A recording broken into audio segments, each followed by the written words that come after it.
बिस्मिल्लाहिर्रहमानिर्रहीम। गुफ्तगू के एक और सिलसिले में खुश आमदीद। आज मैं एक वाक़या पढ़ रहा था एक किताब में, सूफ़ी इरफान हक साहब का।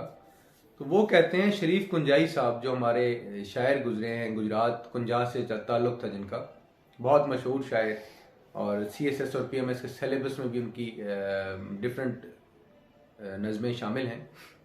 उनके हवाले से कि कुंजाई साहब एक बार इरफान साहब के पास गए, तो इरफान साहब के पास चूंकि मुरीदैन का और उनके चाहने वालों का एक तांता बंधा रहता है पूरा दिन, तो वहाँ पे उन्होंने जब वो सारा सिलसिला ख़त्म हुआ तो शरीफ कुंजाई साहब ने इरफान साहब को मुखातिब करके कहा कि इरफान साहब, आपके ख्याल में ये जो इतने लोग आपके पास आते हैं और पूरा दिन ये आपको दुआ के लिए कहते हैं, अपने मसाइल, आपको अपनी दुख और मसाइल और इस तरह की दर्दनाक कहानियाँ सुनाते हैं और आप वो तहम्मुल से सुनते हैं, तो क्या आप इन कहानियों या इन वाक़यात सुनने के बाद, उनके दुख सुनने के बाद, आपके पास इनकी कोई हल या इसके बाद कोई तजवीज़ भी होती है? आप इनको क्या देते हैं या क्या दे सकते हैं?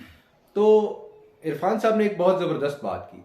इरफान साहब ने कहा कि मैं इनको दे तो कुछ नहीं सकता, इवन मैं अपने लिए एक तिनका उठा के दूसरी तरफ नहीं कर सकता, लेकिन मैं इनको हौसला दे सकता हूँ, मैं इनको उम्मीद देता हूँ, क्योंकि इनका हौसला और उम्मीद छोटी होती है, वो टूट चुकी होती है और इनका दुख इनको बहुत बड़ा नजर आ रहा होता है।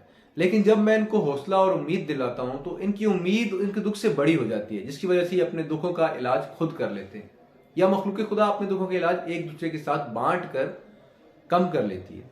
तो ये बात सुनते हुए मेरे जहन में ये चीज़ आई कि अल्लाह वाले लोग जो हैं, अल्लाह वाले कौन हैं? अल्लाह वाले वो हैं, अल्लाह ताला कुरान पाक में फरमाता है कि मेरे बंदों पर एहसान फरमाओ, एहसान करो मेरे बंदों पर। और एहसान करने का मामला जहां तक है, हम जब तक एक दूसरे की हेल्प नहीं करते, दुख दर्द नहीं बांटते, तब तक ये दुख दर्द इस कायनात में बढ़ते चले जाएंगे। और एक रिसर्च के मुताबिक दुनिया के 95% मसाइल या दुख वो हैं जो इंसान के अपने पैदा करता है।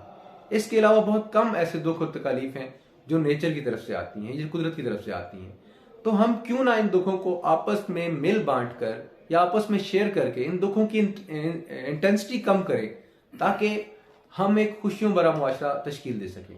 और अल्लाह वाले लोग जो होते हैं वो क्या करते हैं? उनका काम यही होता है कि वो आपके दुख दर्द सुनते हैं, वो आपकी परेशानियों को सुनते हैं, वो अगर उन्हें हल ना भी कर सकें, वो सुनकर हौसला देते हैं या वो उसका कोई हल बताते हैं, उसका कोई रास्ता बताते हैं। तो जो इंसान भी रास्ता दिखाता है वो अल्लाह वाला है। तो आज से एक तहिया करें, हम कोशिश करें कि हमारे सामने कोई शख्स, कोई भी आदमी आके अपना दुख अगर रोए, तो हम बजाय उसकी हंसी उड़ाने के और मजाक उड़ाने के, हम उसके दुख को सुनें। उसके दुख को सुनने के बाद अगर हमसे कुछ हो सके, उसकी कोई हेल्प या कोई किसी किस्म की मदद हो सके, तो हम उसकी मदद करें। अगर मदद ना कर सके तो हम उसको तसल्ली और दिलासा दें। अगर आप ऐसा करेंगे तो आप अल्लाह वाले लोगों में शामिल हो जाएंगे। मुझे उम्मीद है कि हम अगर ऐसा करते रहें और हम ये चीज़ें इकट्ठी करेंगे, इस तरह का मुआशरा तश्कील देंगे कि हम दर्द दिल रखेंगे इंसान के लिए, तो हम जल्द ही अपनी सोसाइटी को बहुत बेहतर जगह पर पा सकेंगे। हम जल्द ही कोशिश कर लेंगे और हम इस नतीजे पे पहुंचेंगे कि हमारा जो पुराना वक्त था, हमारी पर्सनैलिटी के अंदर जो पहले एक खला था, वो पुर होता जा रहा है और हम अपने आप को भी बेहतर इंसान बनाते चले जा रहे हैं। और इसी तरह अल्लाह ताला के करीब होने का एक मौका होता है। अल्लाह ताला इंसान को बहुत सी आसानियां अता फरमाता है। तो वो कब होती हैं? जब आप इंसानियत के लिए आसानियां पैदा करते हो। तो करो मेहरबानी तुम अहले ज़मीं पर, खुदा मेहरबान होगा अर्शे बरी पर। जब आप लोगों पर मेहरबानियां फरमाते हैं तो अल्लाह ताला आप पर मेहरबानी फरमाता है। तो कोशिश ये करें, मेरे आज का पैगाम ये है कि इंसानियत के वास्ते काम करें, क्योंकि दर्द दिल के वास्ते पैदा किया इंसान को, वरना तात के लिए कुछ कम न थे करोगियाँ। शुक्रिया।